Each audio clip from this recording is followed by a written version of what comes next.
योगेन चित्तस्य पदेन वाचा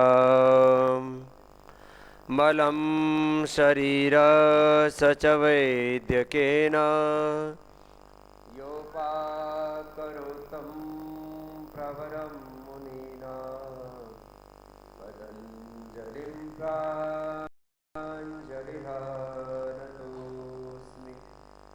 ॐ शान्ति शान्ति शान्ति। महर्षि पतंजलि की पावनी परंपरा का यह पवित्र संस्थान और इसमें हमारे नए ऋषिकाओं के वंशधर वैद्यों के रूप में उपस्थित हैं। एक बार उनका जोरदार अभिनंदन। इस पतंजलि परिवार में ये ऋषियों का कुल है जो महर्षि चरक शुद्ध धन्वंतरी की ऋषि ऋषिकाओं की पावनी परंपरा का पवित्र संस्थान है।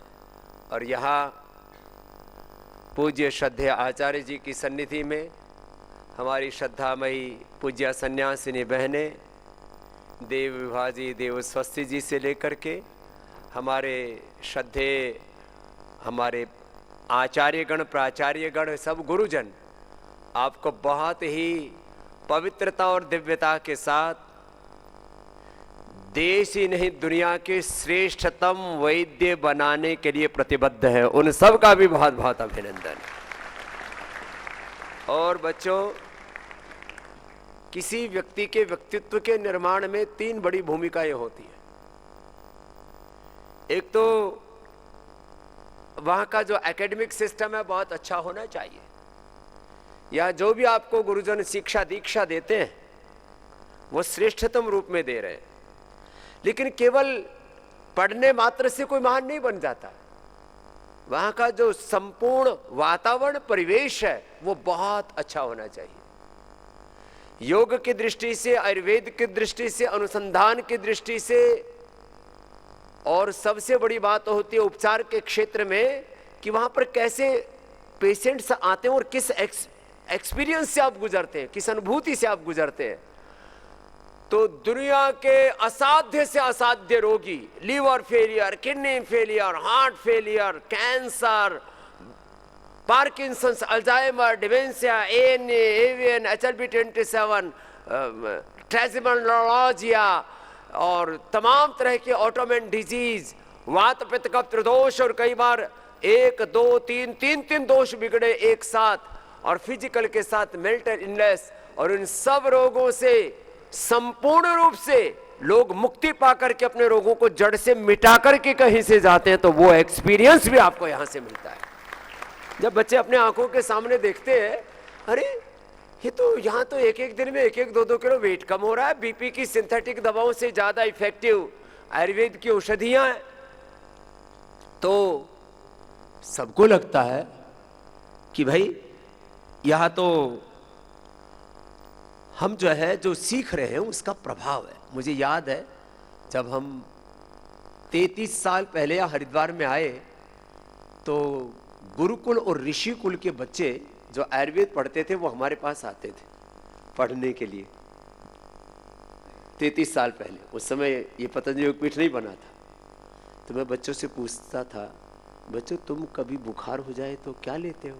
बोले जी पैरासीटामोल और क्रोसिन। फिर मैंने कहा आयुर्वेद क्यों पढ़ते हो? बोले आयुर्वेद से कोई बुखार ठीक होता है क्या? लो,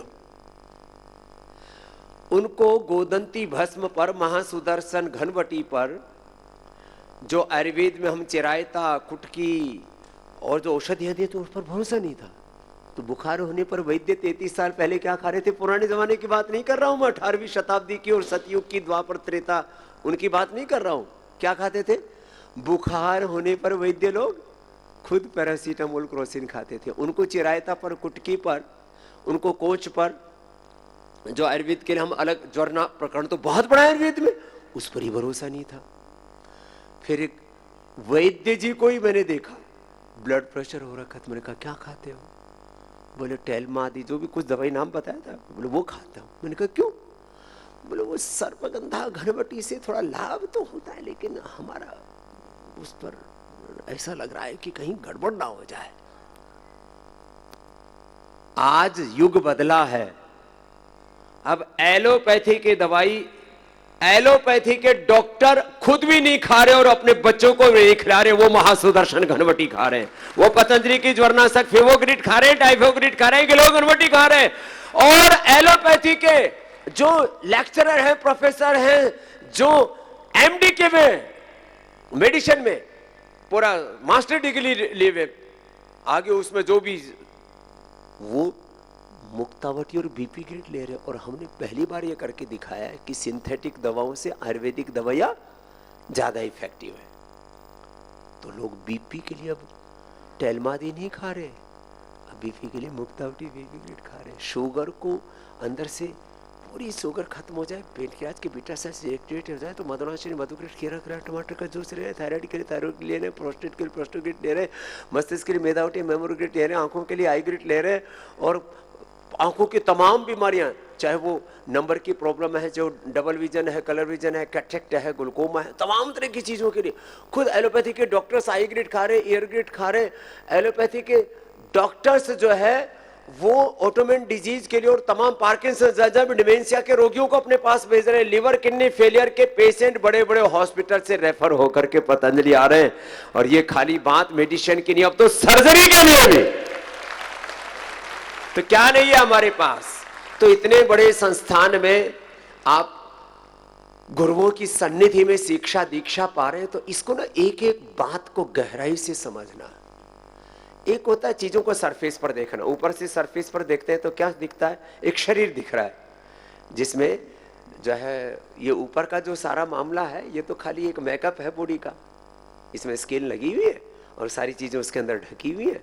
ऊपर से तो थोड़ी सी चीजें दिखती है, स्किन स्किन ही दिखती है। आंख के भी ऊपर के लिए स्किन जैसी है, आंख से लेकर के पूरे शरीर को किसने ढक रखा है, एक चमड़ी ने ढक रखा है। बाकी एक एक सेल, उसमें सेल्यूलर लेवल पर जो इंट्रा और इंटर सेल्यूलर सिग्नलिंग है, एक एक सेल का स्ट्रक्चर कितना जबरदस्त है कि एक सेल के अंदर उसका पूरा जो क्रोमोसोम से लेकर के RNA DNA protein protein phosphorylation का जो पूरा का पूरा ताना बाना है, जब आप इसको मेडिकल साइंस में थोड़ा पढ़ते और फिर उसको उसके भीतर जो गतिविधियां हो रही है उनको समझते और फिर कहीं वो गतिविधियों में गड़बड़ हो जाए तो राइट डायरेक्शन में उनको कैसे ड्राइव कर सकते हैं। एक सेल का 2 मीटर का करीब 6.5 फीट का एक एक सेल में डीएनए, और उस डीएनए का पूरा जो ताना बाना है जो 37 ट्रिलियंस है, वो कितना बड़ा है, वो इतना बड़ा है कि 74 अरब 74 बिलियन किलोमीटर लंबा। और उसको यदि यूं लपेटा दे करके और सूरज से धरती पर लाया जाए तो 300 बार तक लाया जा सकता है, और चांद से उसको कितनी हजार 6000 बार तक लपेटे लगाए जा सकते हैं। इतना रहस्य, एक एक सेल, उसके जीन्स, उसके क्रोमोसोम्स, उसका एक एक सेल का पूरा जो है पूरा उसका न्यूक्लियस, एक एक सेल के माइटोकॉन्ड्रिया, उसके चारों तरफ जो सूक्ष्म तंतुओं का जो ताना बाना है, उसको योग से, आयुर्वेद से, नेचुरोपैथी से कैसे जो है हीलिंग से उसको हील कर सकते हैं। ये जब आप यहाँ पर सब कुछ पढ़ते हो तो आपको पिंड और ब्रह्मांड के सारे रहस्य विदित हो जाते हैं, और आप एक डॉक्टर ही नहीं बनते, आप जीवन और जगत के रहस्यों को जानने वाले एक तत्वदर्शी। इसलिए आयुर्वेद में वैद्य को योगीराज कहा जाता है। और हमारे श्रद्धेय योगीराज, हमारे पूज्य आचार्य वात्स्यंत जी महाराज जी का भी पावन आगमन हो गया है। एक बार उनका भी हम सब की ओर से हृदय से बहुत बहुत अभिनंदन करते हैं। और पूज्य आचार्य श्री की सन्निधि में और अपने गुरुजनों के पावन सानिध्य में आप हमारे गिरीश जी, अनिल जी से लेकर के जितने भी बड़े गुरुजन हैं, कुछ छोटे छोटे हैं, कुछ तगड़े तगड़े हैं, कुछ पतले पतले हैं, कुछ जो है सब अलग अलग प्रकार से आपको यहाँ पर अपने आशीषों से अभिषिक्त करते हैं। तो पूज्य आचार्य श्री जो है अब आपकी सन्निधि में बैठ जाओ बच्चों। ओम। अब आपका ये एक गुरुकुलीय परंपरा, गुरु शिष्य परंपरा। आयुर्वेद किससे सीखा हमने? गुरु शिष्य परंपरा से। ओ महापुरुष जी सब जो है इतने इतने बड़े संस्थान में। अब मैं लास्ट 2 वाक्य कह करके बात पूरी कर रहा हूं। अभी तो भारत में ही लोगों में एक जागृति आई है, पूरी दुनिया एक दिन नेचुरल मेडिसिन्स की ओर लौटेगी, योग, आयुर्वेद और सनातन जीवन पद्धति को अपनाएगी। ये विश्व का भविष्य है, ये विश्व की नई दिशा होगी। और उसमें पतंजलि आयुर्वेद कॉलेज के विद्यार्थियों की विश्व में सबसे बड़ी भूमिका होने वाली है। आप डॉक्टरों के डॉक्टर बनने वाले हो। क्या बनने वाले हो? डॉक्टरों के भी डॉक्टर, डॉक्टर्स को भी मार्गदर्शन देने वाले बनने वाले हो। तो बस इसमें दोनों चीजें करना। एक तो modern knowledge, science, technology, innovation, invention और नए नए जो क्रिएशंस हो रहे हैं उनके साथ अपना अलाइनमेंट अच्छा रखना। तो आपको जिसको कहते हैं ना सर उठाने के लिए फुर्सत नहीं मिलनी चाहिए, इतना ज्यादा अपने आप को कंसंट्रेट करना है। एक तरफ आधुनिक ज्ञान विज्ञान से और दूसरा महर्षि चरक सुश्रुत धन्वंतरि ऋषियों की विरासत। एक तरफ ऋषियों की महान विरासत और दूसरी तरफ आधुनिक ज्ञान विज्ञान प्रज्ञान अनुसंधान और उसके द्वारा जितने भी नूतन सृजन निर्माण हो रहे हैं उन उस तरफ भी दोनों को हमने साथ में जोड़ा। इसलिए आज योग का, आयुर्वेद का, स्वदेशी का और सनातन धर्म के ऋषियों की सच्ची विरासत को वैज्ञानिक तरीके से आगे बढ़ाने का काम कोई दुनिया में सबसे बड़े रूप में कोई संस्थान कर रहा है तो वो पतंजलि। और आप पतंजलि के प्यारे विद्यार्थी हो। You are the part of Patanjali, you are not only part of Patanjali, you are the soul of Patanjali. आप पतंजलि की आत्मा स्थान पर है। ये बड़ी बात है कि बाकी तो जड़ चीजें हैं, ये भवन, ये जमीनें सब यहीं रह जाती हैं।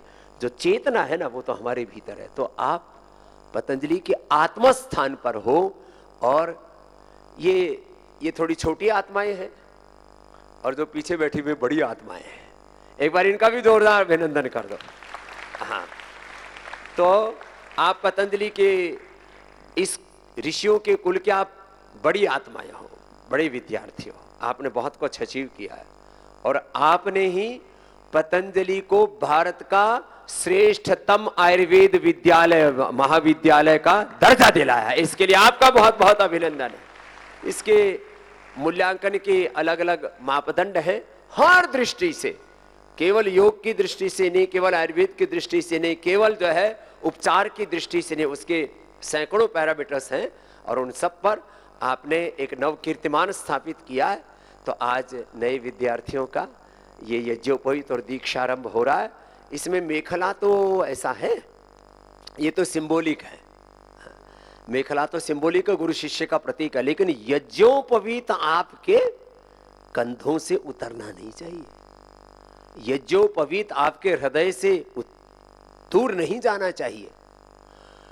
पहले अपने पुरखों ने सिर कटवा लिया, चोटी नहीं कटवाई, जनेऊ नहीं कटवाया। औरंगजेब ने कितने ही क्रूरताएं की हो, अपने पुरखों ने अपनी इन परंपराओं को बचा के रखा था। बच्चों आजकल तो चोटी तो हम अपने आप ही कटवा लेते हैं। और जनेऊ को, अरे साहब जनेऊ कौन पहन के रखे, इसके तो बड़े नियम होंगे। अच्छा देखो कितनी मूर्खता है, गले में टाई पहन करके कोई जोर से खींच ले तो वहीं फांसी लग जाए। टाई पहनने में कहते उसमें वजन नहीं लगता और ये 2 ग्राम की यज्ञोपवीत भारी लगने लगती है हमको।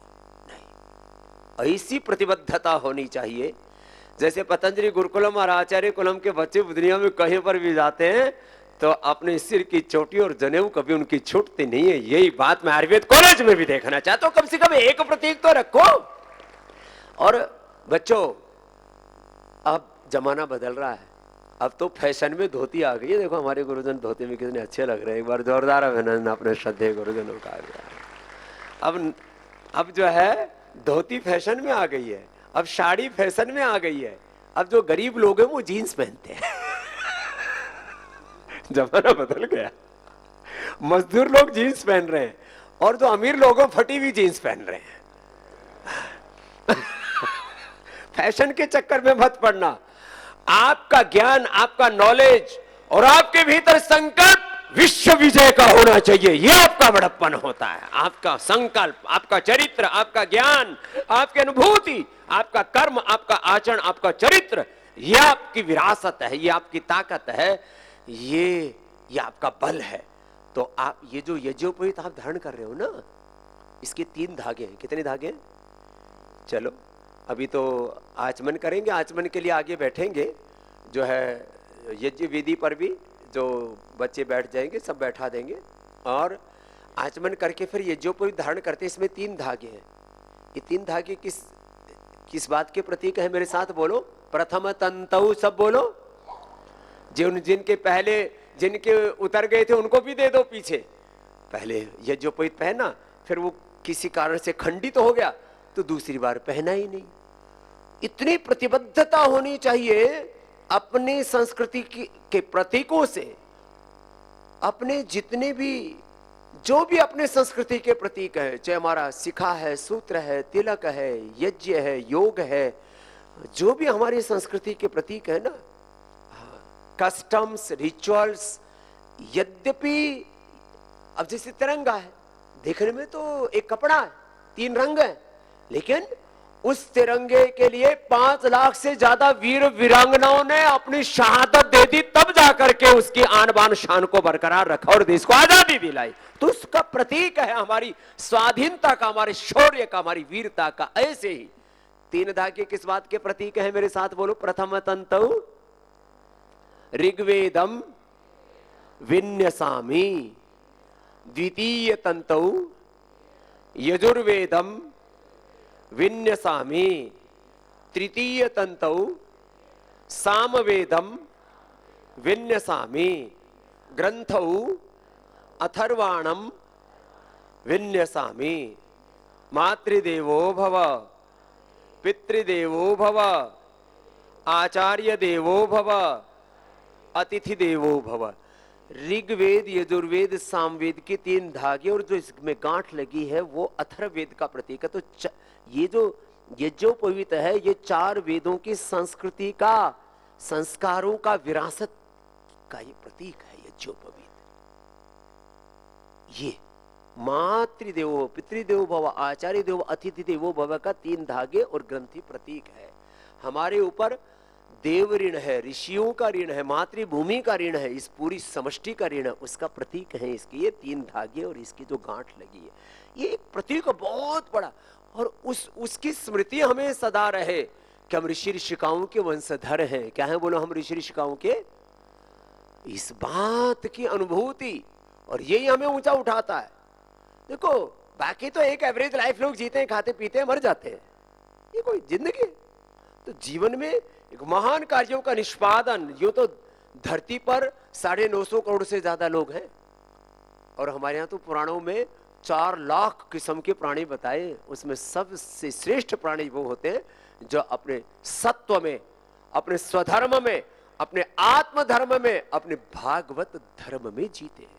तो ये जो यज्ञोपवीत है हमारे उस वेद धर्म का, सनातन धर्म का प्रतीक है, ऋषियों की विरासत का प्रतीक है। तो इसको ऐसे इतने गौरव गरिमा के साथ, और कुछ बच्चे यहाँ मुस्लिम परिवारों से भी आ रहे हैं, मैं तो एक बात उनके लिए भी हमेशा कहता हूँ, आज हमारे मजहब बदल गए हो, 200, 250, 500 साल पहले जाओगे तो हमारे पूर्वज एक ही है। तो कोई किसी इस्लाम में, कोई मुसलमान परिवार में पैदा हुए बेटा बेटी से कोई पूछे, भैया तो पतंजलि में रहते हो, तुम यज्ञोपवीत यज्ञ आदि के साथ में क्यों जुड़े हो? ये तो अपने पूर्वजों की विरासत है। पूज्य आचार्य श्री ने इस पर बहुत बड़ा काम किया है। हमारे पूर्वजों के ऊपर ही डार्विन और उसका एक समकालीन दूसरा व्यक्ति था, उन्होंने भी काम किया। हमारे पूर्वज कौन है? तो हमारे पूर्वज कोई कहता बंदर है, कोई कहता है चिंपैंजी है, कोई और कुछ कहता है, लेकिन पूज्य आचार्य श्री ने इस पर बहुत बड़ा पुरुषार्थ किया। जोरदार अभिनंदन है। पूज्य आचार्य श्री ने कहा हमारे पूर्वज जो है वो स्वयं ब्रह्म है, परमात्मा है। अब अलग अलग फेथ में उसको खुदा कहो, अल्लाह कहो, ऑलमाइटी गॉड कहो, हम ईश्वर के अंश है, ऋषियों के वंश है, और उसका पीछे का एक पूरा विषय एक दिन फिर रखेंगे उसका भी। तो ऐसे अपने अपना जो अलाइनमेंट है ना अपने थॉट्स का, इमोशंस का, वो अपने पुरखों के साथ, पूर्वजों के साथ, जिन ऋषिकाओं के हम वंशधर हैं उनके साथ रहे। इसके लिए आज का ये जो पवित्र संस्कार है, इसकी पवित्रता को ऐसे ही हम अक्षुण्ण रखेंगे इस भाव चेतना के साथ। अब जो है यज्ञ विधि के चारों तरफ बैठे हुए पहले प्रतीकात्मक रूप से कम आचमन कर लो। ओम अमृतोपस्तरणमसि स्वाहा। ओम अमृतापिधानमसि स्वाहा। ओम सत्यम यशः श्रीर्मयि श्रीः श्रयतां स्वाहा। तो आचमन करके ये भी एक, इसके पीछे भी एक बहुत ऊंची भाव संवेदना है। फिर अंगस्पर्श करते, पवित्रीकरण, हमारा तन, हमारा मन, हमारा जीवन निष्कलंक रहे, पावन रहे, पवित्र रहे, इसका प्रतीक है ये अंगस्पर्श, अंग प्रोक्षण, अंग परिमार्जन।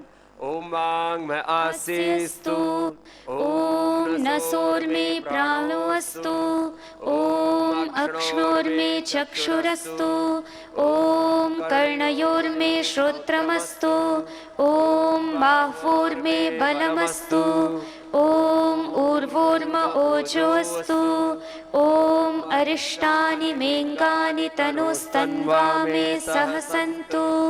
ओम यज्ञोपवीतं परमं पवित्रं प्रजापते यत्सहजं पुरस्तात् आयुष्यमग्र्यं प्रतिमुञ्च शुभ्रं यज्ञोपवीतं बलमस्तु तेजः। सब बच्चे बोलेंगे ओम ओम यज्ञोपवीतमसि यज्ञोपवीतमसि यज्ञस्य त्वा यज्ञस्य त्वा यज्ञोपवीतेन यज्ञोपवीतेन उपनह्यामि। उपनह्यामि। बच्चे अब धारण कर लेंगे यज्ञोपवीत को। ऐसे धारण करें कि बाएं कंधे से यज्ञोपवीत आता हुआ दाएं हाथ के नीचे से ऐसे आ जाएगा, ऐसे, और इस तरह से ये कपड़े के ऊपर अभी ले लेंगे। बाद में यज्ञोपवीत आदि के बाद यज्ञानुष्ठान के उपरांत फिर आप इसको अंदर कर लेंगे। इस तरह से ये इसका की प्रक्रिया है। इसके संदर्भ में और विस्तार से पूज्य आचार्य श्री जी आपको बता देंगे। और इस यज्ञानुष्ठान को ऐसे ही अब आगे बढ़ाएंगे। श्रद्धेय आचार्य श्री जी 2 शब्द कह करके फिर हवन को आगे बढ़ाते। तो जो है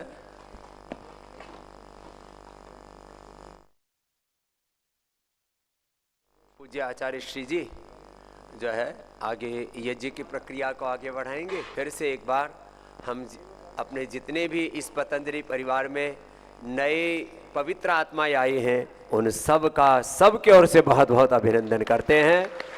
आपका ये बहुत ही बड़ा उत्सव है। उत्सव के नाम पर आजकल लोग बहुत उल्टे पुल्टे उत्सव मनाते हैं। अच्छा, हमारा क्या लेना देना क्रिसमस से? हम किसी के आलोचनक नहीं है। हम ना प्रोफेट मोहम्मद साहब की हम निंदा करते हैं, ना हम ईसा मसीह जी की निंदा करते हैं, लेकिन हम अपने आप को राम, कृष्ण, हनुमान और शिव के भक्त होने पर, सनातनी होने पर गौरव करते हैं। हम होली दिवाली मनाते, 15 अगस्त 26 जनवरी मनाते हैं, हम जन्माष्टमी मनाते हैं, हम शिवरात्रि मनाते हैं, क्योंकि वो हमारे पर्व है ना। क्रिसमस वाले अपने क्रिसमस मनाओ, कोई दिक्कत नहीं है। इसको कहते हैं स्वधर्म पर गौरव। लेकिन अविवेकपूर्ण उदारता का दौर ऐसा चला कि हम अपना सर्वस्व खो बैठे, लुटा बैठे, भूल बैठे। तो हम अपने पर्व, अपनी संस्कृति, अपने संस्कार, उन पर 100% गौरव रखते और किसी के प्रति घृणा नहीं करते। हम किसी के प्रति विद्वेष नहीं करते। ये है हमारे सनातन का शाश्वत सत्य। तो श्रद्धेय आचार्य श्री आपके बीच में ही है। सब ईश्वर स्तुति प्रार्थना उपासना करेंगे। ओम विश्वानि देव सवितर्दुरितानि परासुव यद्भद्रं तन्न आसुव हिरण्यगर्भः समवर्तताग्रे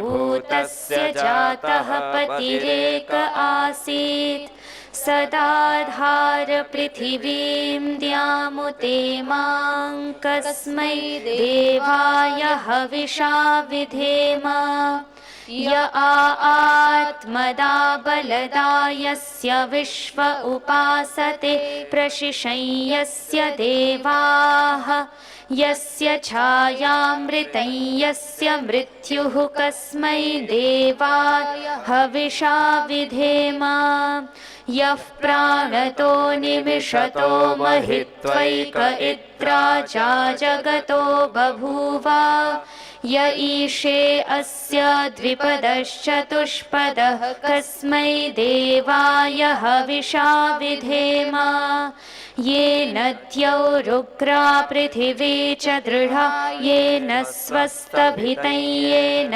नाकः यो अन्तरिक्षे रजसो विमानः कस्मै देवाय हविषा विधेम प्रजापतेन त्वदेतान्यन्यो विश्वा जातानि परिता बभूव यत्कामास्ते जुहुमस्तन्नो अस्तु वयं स्याम पतयोरयीणां स नो बन्धुर्जनिता स विधाता धामानि वेद भुवनानि विश्वा यत्र देवा अमृतमानशानास्त्रितीये धामन्नद्यैरयन्त अग्नेन यसुपथा राये अस्मान् विश्वानि देव वयुनानि विद्वान् युयोध्यस्मज्जुहुराणमेनो भूयिष्ठान् ते नम उक्तिं विधेम इतीश्वरस्तुति प्रार्थनोपासना। अब ईश्वर स्तुति प्रार्थना उपासना के बाद दीप प्रज्वलन अग्नाधान आदि हो, उससे पहले जो आपके पास मेखला उसको भी कमर से बांध लीजिए और उसका मंत्र हमारी श्रद्धामयी पूज्य सन्यासिनी बहनें जहाँ पवित्र वेद ऋचाओं का पाठ कर रही है तो उनके पाठ करेंगे और आप मेखला बंधन करेंगे। ओम इयं दुरुक्तं परिवाधमाना वर्णं पवित्रं पुनतीम अगात् प्राणापानाभ्यां बलमादधाना स्वसा देवी सुभगा मेखलेयम् ॐ युवा सुवासः परिवीत आगात् स उश्रेयान् भवति जायमानः तं धीरासः कवय उन्नयन्ति स्वाध्यो मनसा देवयन्तः। ये प्रतीक हैं। जब हम किसी भी कार्य में सन्नद्ध होते हैं तो कहते हैं ना कमर कस के जुट जाओ, तो ये कमर कसना है। ये मेखला जो है इसके बहुत सारे अर्थ हैं, बहुत सारे इसके प्रयोजन भी हैं। ये प्रतीकात्मक रूप से आपको हम ये सब विधियां करा रहे हैं। तो अब यज्ञ प्रारंभ होता है। दीप प्रज्वलन करके दीप प्रज्वलन करें और आगे की विधि शुरू करो जी। ओम भूर्भुवस्वः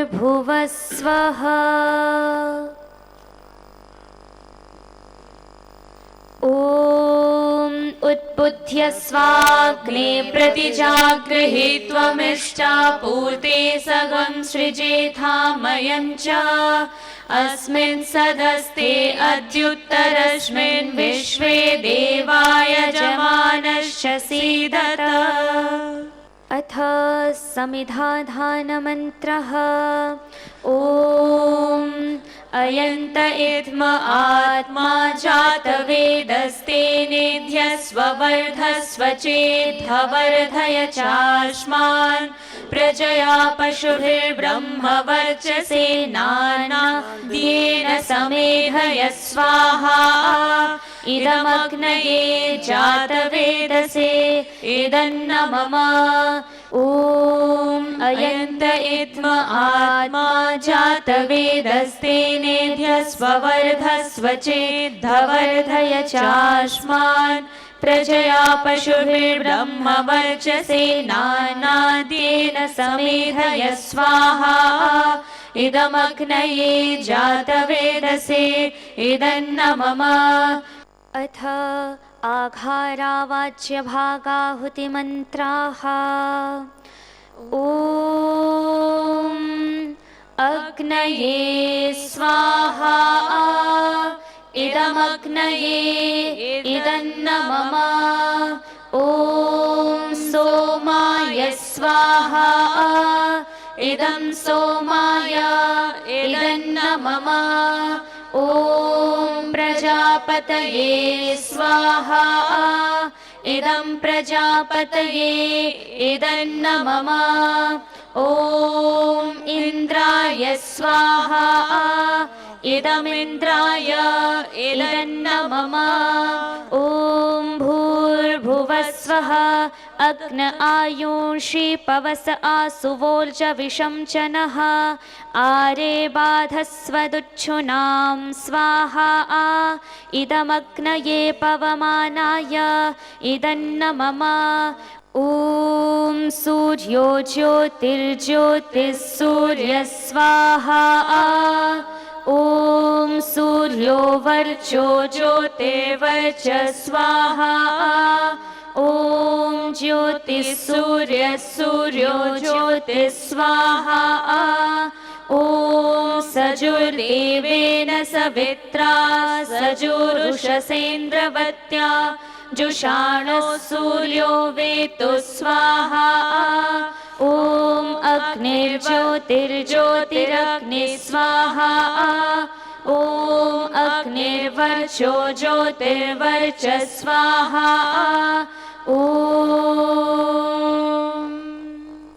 स्वाहा ॐ सजुर्देवेन सवित्रा सजुरात्रेन्द्रवत्या जुषाणो अग्निर्वेतु स्वाहा ॐ भूरग्नये प्राणाय स्वाहा इदमग्नये प्राणाय इदन्न मम। ॐ भुवर्वायवे पानाय स्वाहा इदं वायवे पानाय इदन्न मम। ॐ स्वरादित्याय व्यानाय स्वाहा इदमादित्याय व्यानाय इदन्न मम।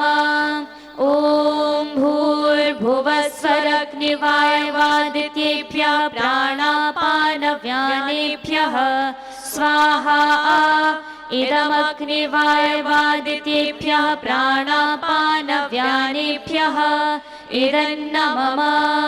ॐ आपो ज्योतिरसोमृतं ब्रह्म भूर्भुवस्वरो स्वाहा ॐ यां मेधां देवगणापितरशोपासते तया मामद्य मेधयाग्ने मेधाविनं कुरु स्वाहा ॐ विश्वानि देव सवितर्दुरितानि परासुव यद्भद्रं तन्न आसुव स्वाहा ॐ अग्ने नय सुपथाराये अस्मान् विश्वानि देव वयुनानि विद्वान् युयोधस्मज्जुहुराणमेनो भूयिष्ठान् ते नम उक्तिं विधेम स्वाहा ॐ भूर्भुवस्वः तत्सवितुर्वरेण्यं भर्गो देवस्य धीमहि धियो यो नः प्रचोदयात् स्वाहा। ॐ अग्ने व्रतपते व्रतं चरिष्यामि तत्ते प्रब्रवीमि तच्छकेयम् तेनर्थ्यासमिदमहमण्ड्रितात् सत्यमुपैमि स्वाहा। ये जो मंत्र आप दे रहे हो ना आहुति, जितने भी यज्ञ वेदी पर आप बैठे हैं, ये अभी बाकी भी जो बाहर साइड पे हैं, उसके बाद उनसे भी आहुति दिलाएंगे। ये जो हमने यहाँ पर उपनयन जो यज्ञ किया है, यद्यपि शास्त्र मर्यादा के हिसाब से उपनयन होने के बाद में ही वेदारंभ या शिक्षारंभ किया जाता रहा है, परंतु हमारी व्यवस्थाएं, विविध तरह की व्यवस्थाएं खंडित हुई हैं, बहुत सारी व्यवस्थाएं समाप्त हो गई हैं, बहुत सारी व्यवस्थाओं में विविध विकृतियां आ गई हैं। तो पुनरपि पतंजलि के माध्यम से जो शास्त्र परंपरा है, जो ऋषि परंपरा है, जो सनातन परंपरा है, वह पुनः स्थापित हो, इसका यह प्रयास है। तो यह आप सबको इतना सुंदर अवसर मिल रहा है, जिस उपनयन को आपको अपने माता पिता के सानिध्य में घर में बचपन में होना चाहिए था, वह वहाँ तो ना हुआ, पर भगवत कृपा से, परमात्मा की ऐसी अहेतु की कृपा हुई, आप सबको इस आयुर्वेद महाविद्यालय में पढ़ने का सुअवसर प्राप्त हुआ। तो इस महाविद्यालय में श्रद्धेय स्वामी जी के आशीर्वाद से, उनकी कृपा से, उनकी सहृदयता से यह आपको मौका मिल रहा है। तो आप सब बच्चों ने भी इसमें सहर्ष अपनी सहमति दी, अपनी सहभागिता दी, और हमें प्रसन्नता है कि आप सभी बच्चों ने, क्योंकि उपवास भी किया है, कल कम से कम पूरे दिन, कितने, एक ही दिन उपवास किया कि कितने दिन किया? 2 दिन। चलो 2 दिन का हो गया, आज 2.5 दिन होगा। तो आपने उपवास किया, तो उपवास करने से मन भी शुद्ध होता है, विचार भी अच्छे होते हैं, और आज उमंग और उत्साह के साथ में इस यज्ञोपवीत को आप धारण कर रहे हैं। तो जैसे श्रद्धेय स्वामी जी ने कहा था, देखो कोई भी जीवन में जितने भी कार्य हम करते हैं, जब हम कोई अच्छे कर्म में प्रवृत्त होते हैं तो भी कोई कारण बनता है, कोई निमित्त बनता है, कोई हमें प्रेरित करता है, तो हम अच्छे कार्य की ओर प्रेरित होते हैं। तो जीवन में जब गलतियां करते हैं, त्रुटियां करते हैं, तो भी कहीं ना कहीं लोगों की प्रेरणा से नहीं, अपनी कमजोरियों से करते हैं। तो जब अच्छे कार्यों की ओर प्रवृत्त होने का अवसर मिले, मौका मिले, तो समझ लेना कि आपके जीवन का जो भाग्य है, आपके जीवन का जो पुण्य है, उसका उदय हुआ है। तो ये आपके जीवन का पुण्योदय हुआ है। तो इस सौभाग्य को सौभाग्य ही बना करके रखना, क्योंकि कभी भी कोई पुण्य कार्यों से व्यक्ति की कभी हानि होती नहीं है। तो ये आपके लिए लाभ का सौदा है, ये लाभ का कार्य है। तो ये लाभ का मौका आपको सहज रूप से मिला है। तो जिस तरह से आपने 2 दिन उपवास किया, 2.5 दिन लगभग आज हो जाएंगे, तो इसको यज्ञोपवीत को धारण करते हुए, कई लोग कहते हैं कि जी देखो इसमें 2 बातें मैं थोड़ा आपको बताता हूँ।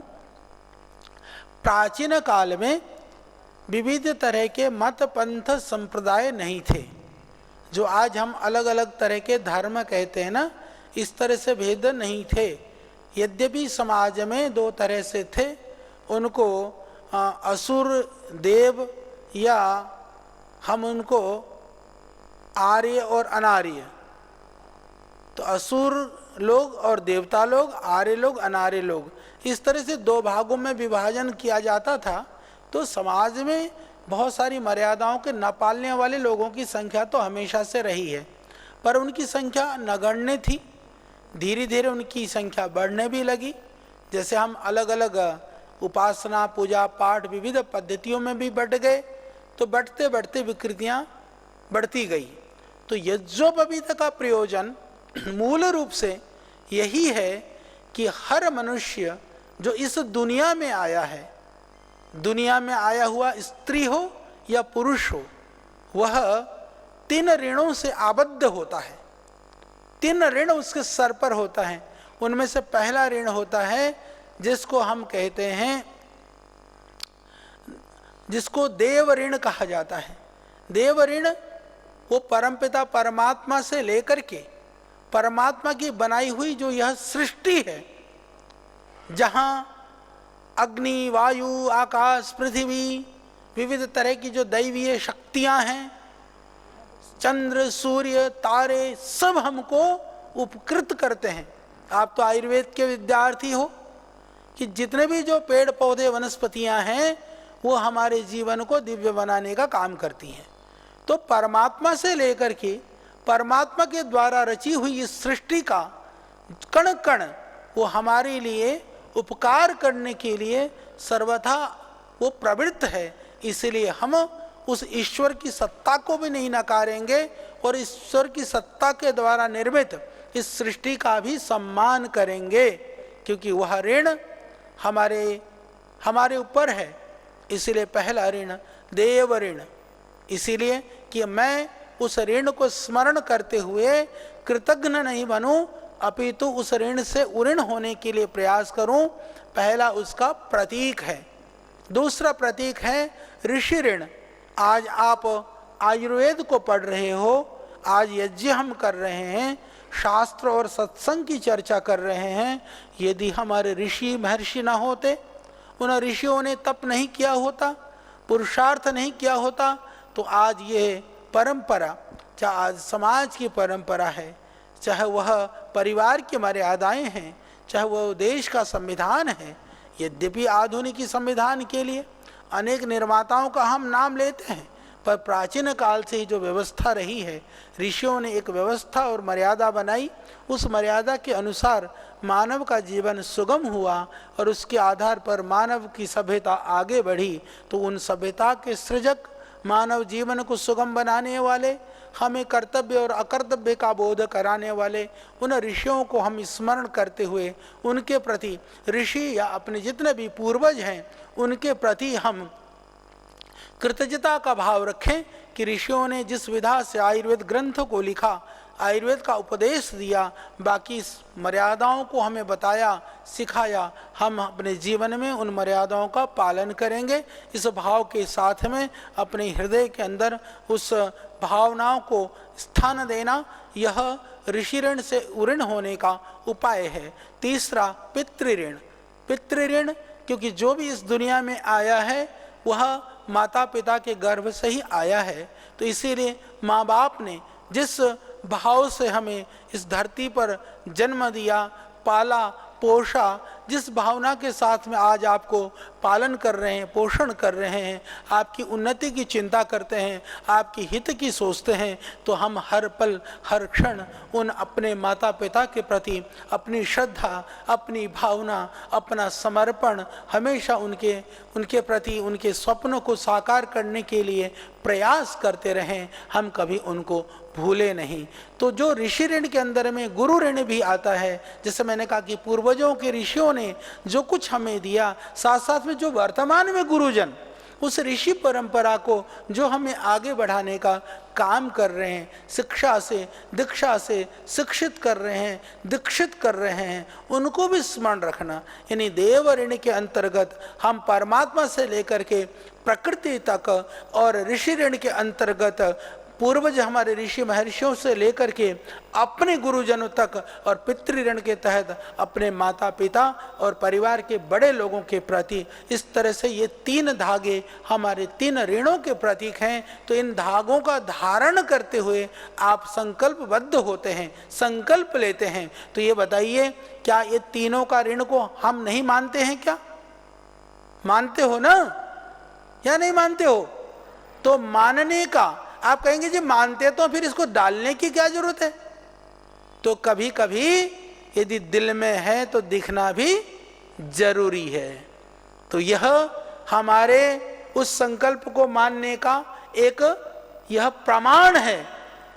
तो इसीलिए धारण भी करना है, क्योंकि यह सनातन का एक प्रतीक है। जैसे राष्ट्र का प्रतीक राष्ट्र ध्वज होता है, इसी तरह से सनातन का प्रतीक यह यज्ञोपवीत है।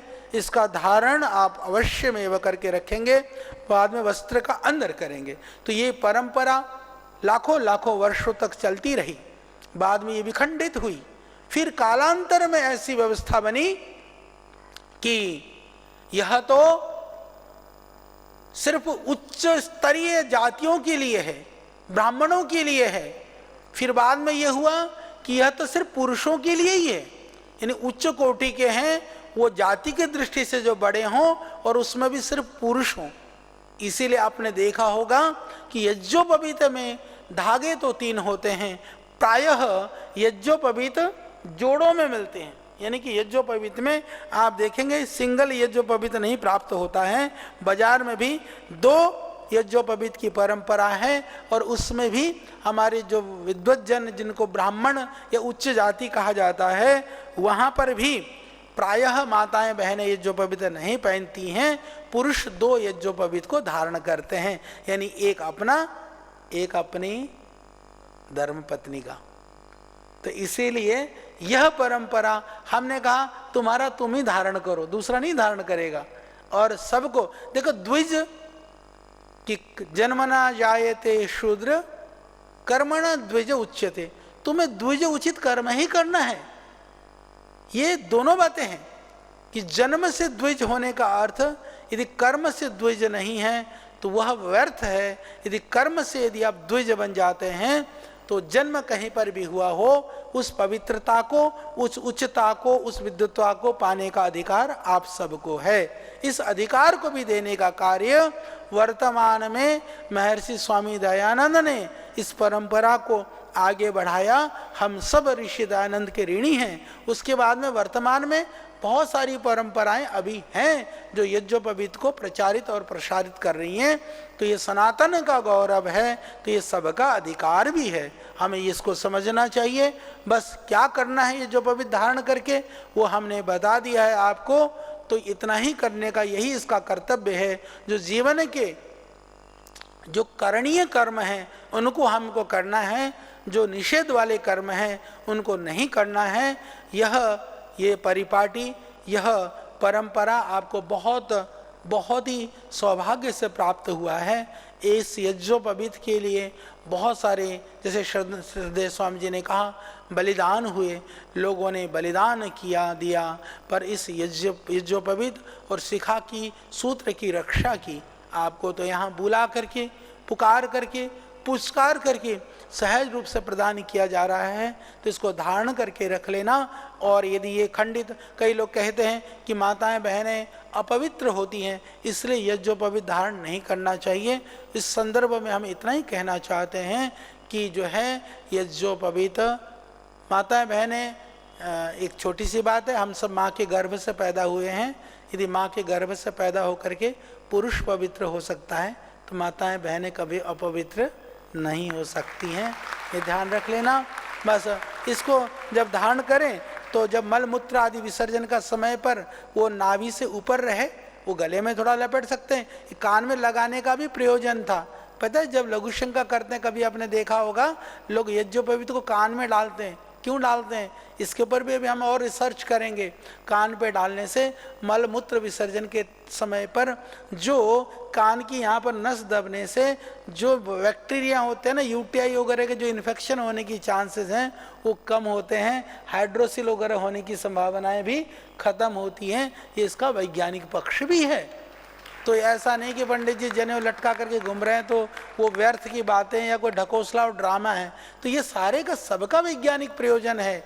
और आप देखना भी, यज्ञोपवीत धारण करने से ही आपके मन में, आपके विचारों में बहुत परिवर्तन भी दिखाई देगा। तो यह उन्नति का, समृद्धि का, सनातन से जुड़ने का यह एक गौरवशाली परंपरा है। इसको धारण करके रखना, बाद में हट जाए, जैसे कोई खंडित हो जाए, टूट जाए, पुरानी हो जाए तो आप यज्ञोपवीत यहाँ पर मिल भी जाएंगे। चाहे और मंत्र नहीं भी आते हों, 3 बार गायत्री मंत्र पढ़ करके धारण कर लेना। इतना ही नियम इसके लिए आपको पालन करना है। बाकी यज्ञ तो यहाँ पर होता रहता है, उसमें सम्मिलित होना है। यानी यज्ञोपवीत पहनने का अर्थ है कि अच्छा होना। तो बताओ, अच्छा होना नहीं चाहते क्या आप सब? चाहते हो? हाँ, तो बस इसको धारण करके रख लेना। ये नहीं कि खूटे पे ले जाकर टांग दिया फिर। हाँ, तो ये कोई वो नहीं है कि फूल माला की पहना दी और उतार करके धर दिया। तो इसको धारण करके रख लेना। और जैसे श्रद्धेय स्वामी जी ने कहा था, मेरा तो जी कर रहा था इन छोरों को तो मोटी मोटी चोटियां भी रखवा दूं, पर इस बार रह गए। तो अपनी मर्जी से रख लेना, जिसका मन करे, अच्छा लगेगा। अरे मैं एक बात बताता हूँ, अमेरिका से, वहीं का पैदाइश था, एक बहुत बड़ा इंजीनियर। मैंने देखा उसकी मोटी मोटी चोटी और टीका लगा के आया। मैंने सहज रूप से, जैसा मैं चोटी वाले को देखता हूँ, थोड़ा टीके वाले को, तो थोड़ा मन खुश हो जाता है। मैंने ऐसे ही कहा, मैंने कहा मुझे बड़ा गौरव का भाव हो रहा है कि तुम्हारे सर पे चोटी मैं देख रहा हूँ। उसने कहा आचार्य जी इसमें गौरव करने की क्या बात है, धीरे से आराम से बोला। मैंने कहा क्यों? बोले ये तो हमारा सनातन का, ये तो हमारी जिम्मेदारी है, ये सनातन हमारा कर्तव्य है, मैं तो उसका पालन कर रहा हूँ, इससे आपको गौरव हो रहा है तो बहुत अच्छी बात है। तो सहज रूप से ये आपकी रेस्पॉन्सिबिलिटी है, जिम्मेदारी है। यदि आप उनके प्रति, उन परंपराओं के प्रति आप सजग रहते हैं तो धर्म, रक्षा किया हुआ जो धर्म है वो हमारी रक्षा करता है। धर्मो रक्षति रक्षितः, कि धर्म का पालन, धर्म के लिए कोई जरूरत थोड़ी नहीं, अपने लिए जरूरत है। यदि हम अच्छा आचरण करते हैं तो हमारा कल्याण है, हमारे अच्छे के आचरण से हम दूसरे के ऊपर कोई एहसान नहीं करते हैं। तो यह आपके लिए सौभाग्य की बात है कि आपको यहाँ पर अच्छा बनने का बहुत सुंदर अवसर मिल रहा है। और मैं पूरे गर्व और गौरव के साथ कह सकता हूँ, आयुर्वेद के इतने अच्छे विद्यार्थी भी किसी देश के कॉलेज में नहीं है, और आयुर्वेद का इतना सुंदर कॉलेज भी कहीं नहीं है। इसीलिए आप साथ दे रहे हो तो हम उपनयन करा रहे हैं, और हम उपनयन करा रहे हैं तो ये पतंजलि में ही हो रहा है, अन्यत्र देश में तो कहीं कल्पना भी नहीं है। आप बोलोगे कि हमारे कॉलेज में तो ऐसा हुआ था, लोगों को विश्वास नहीं होगा।